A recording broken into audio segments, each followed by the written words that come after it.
শাসনকর্তাগণ মোট হলো তিন প্রকার। কয় প্রকার? তিন প্রকার। এক শ্রেণীর শাসক যারা জনগণের সেবা করবে, বিনিময়ে জনগণের কাছে কিচ্ছু চাই না, তারা আল্লাহ পাকের কাছে বিনিময় চায় যে আল্লাহ পাক জনসেবা করতেছি, বিনিময়ে তুমি আমাকে দিও, তুমি আমাকে দিও। এই শাসনকর্তার জন্য দুইটা পুরস্কার। কয়টা? দুইটা। একটা হলো যতদিন পৃথিবী থাকবে তার সুনাম এবং দুয়া জনগণ করতেই থাকবে, আর জান্নাতের সবচাইতে উচ্চ স্তরে আল্লাহ পাক তাকে কবুল করবেন। দুইটা পুরস্কার।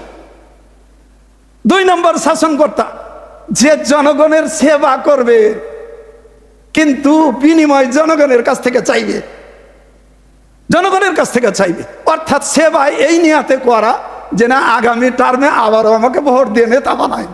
কতটুকু খেয়াল করেন, আল্লাহ পাকের কাছে বিনিময় চাওয়াটা তার মুখ্য না, সে জনগণের কাছে চাই।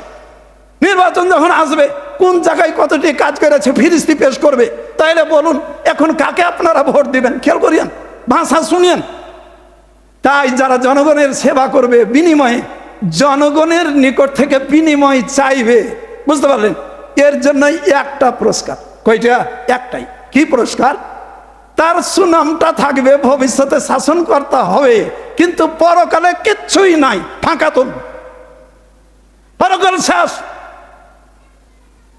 তিন নম্বর শাসনকর্তা যে জনগণের সেবার নামে সেবন করবে, লুটপাট করে খাইবে, লুটপাট করে খাইবে, এর জন্য দুইটা পুরস্কার আছে।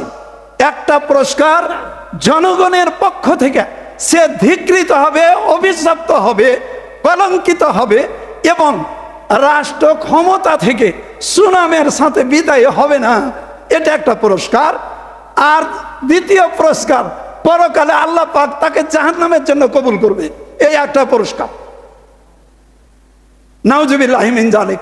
সুতরাং এই যে হুকুমত পদ্ধতি, তাই খেলাফতের সাথে খেলাফতের সাথে যারা মানুষের জনপ্রতিনিধি, এই বিষয়টা আরো ভালোভাবে উদাহরণ দিয়ে সামনের জন্য আলোচনা করা হবে, কারণ এই আলোচনাগুলো অহরহ হয় না। আর মাওলানারাও এটা কিছু জানার লাগবে, আর মাওলানারা টাইনে টুইনে বিভিন্ন দিকে একটু টানাটানি করে।